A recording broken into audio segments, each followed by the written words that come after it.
Hi, this is problem 2.2 of chapter 2, which we are adding two vectors. So we want to add vector 1, F1 and F2 and find the resultant force between these two forces. As you see, we are given the angles between those vectors and another two vectors, which is U and V. We will do this problem using two methods. The first one we will do it by a graphical method, and the second we'll do by components. By graphical methods, what we have to do is draw our parallelogram. To draw our parallelogram, I will copy this vector in the tip of this other vector. Exactly the same. So this is F2 as well. And this is F1. I will copy a parallel vector that goes exactly to the other one, F1. And my resultant force will be from the tail of those two vectors to the tip of this new vector. So this is the resultant force. So in order to find graphically this resultant force, I need to find all the angles of this parallelogram that I just drew. So the first angle that I'm going to find is this angle right here. As you see, this is 45. From these two blue lines is 70 and this is 30. Therefore, this angle right here will be 45 plus 70 minus 30, 85 degrees. So this is 85. And as you know, in a parallelogram, this is also 85 degrees. And as you know, the total value of adding all the angles in a parallelogram is 360. So we have 360 minus 2 times 85, 190. And if I divide that by 2, I can find this angle right here. So 190 divided by 2 gives me 95 degrees. So this is 95 degrees. Now that I have all the angles described, I can use the cosine law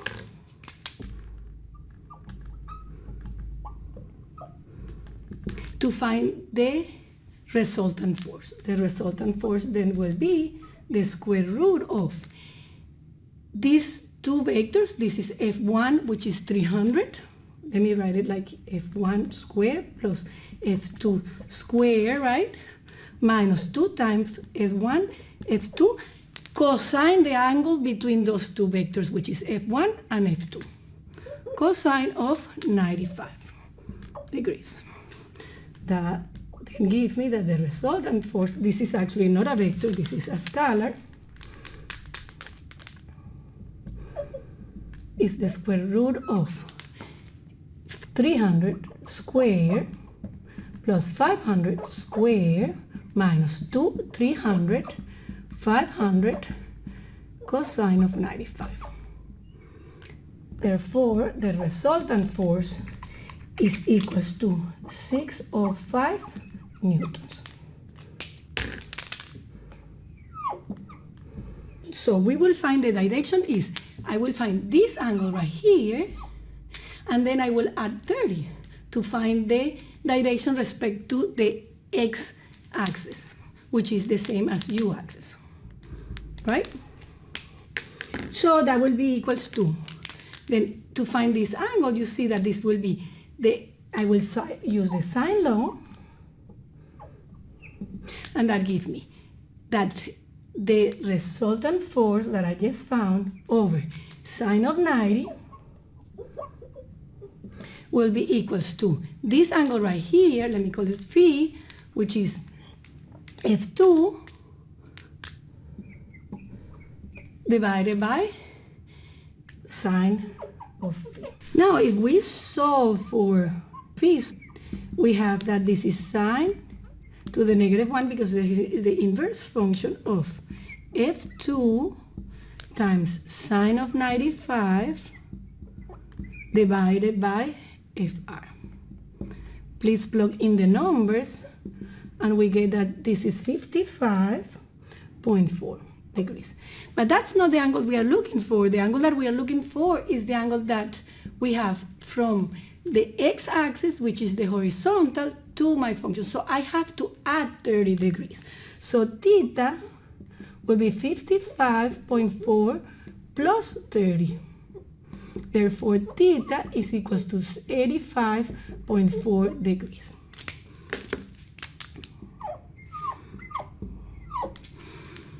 So this is the solution of this problem by the graphical method. Let me write here the graphical.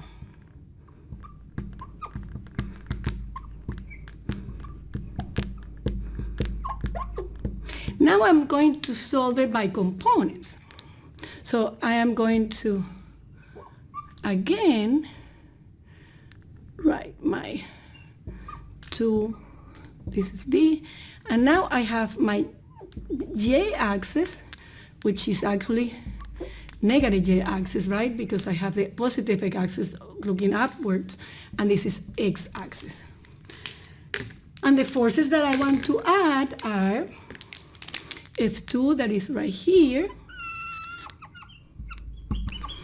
and F1, that is right here. This is 30 degrees, and as you see, since this is 70, right, this is 30, which is the angle between that force and the y-axis. So I really need to find this angle right here. So I have that this angle is 45, and this angle over here is 70, right? And so if we add 70 plus 45, that angle gives me 180. So 180 minus 70 minus 45 gives me an angle of 65 degrees.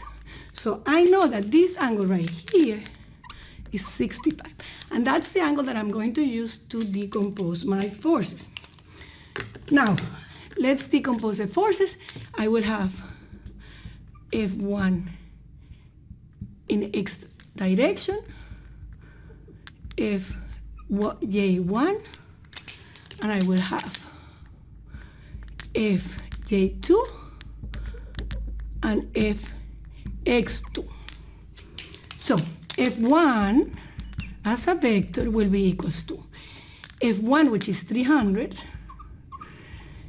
and in x direction you see that the adjacent is cosine of 30 in I. Plus, now it's the negative, so this is actually a negative value. Minus 300 sine of 30 give me the value for the y, so sine of 30.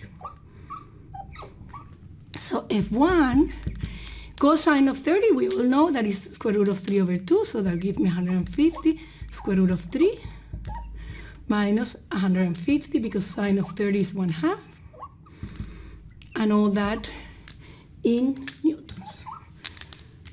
This is a vector. Now let's do F2. F2 is 500.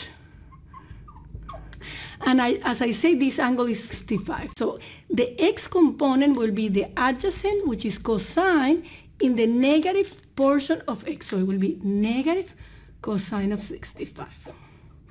And the y value is also negative, is 500. And this is sine because it's the opposite, right? Sine of 65 in J. Therefore, this is a vector. F2 is equals to negative 200.3 in I minus 453.2 in J. And all that is in newtons.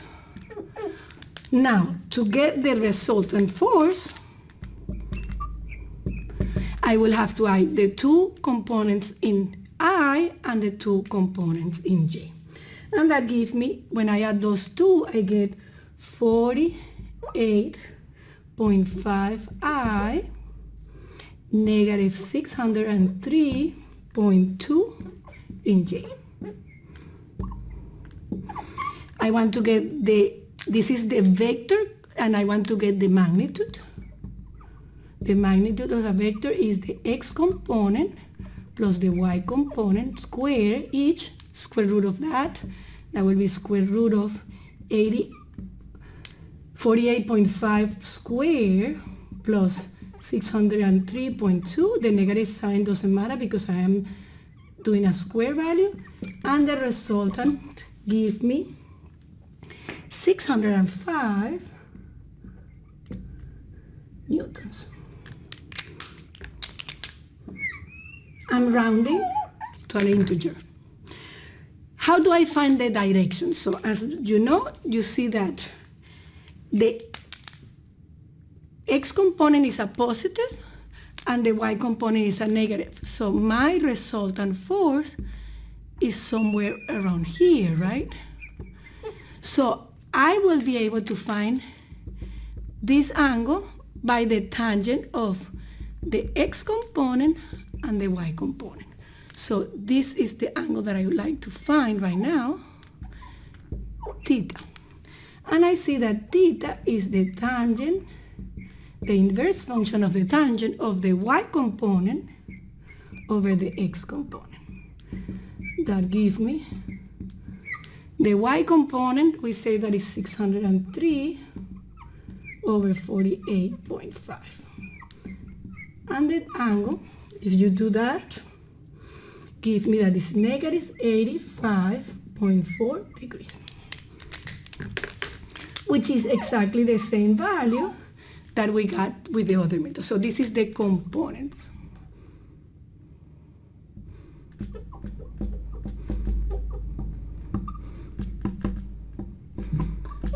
So you can use either method. It is up to you which one suits you better and which one do you feel more comfortable with.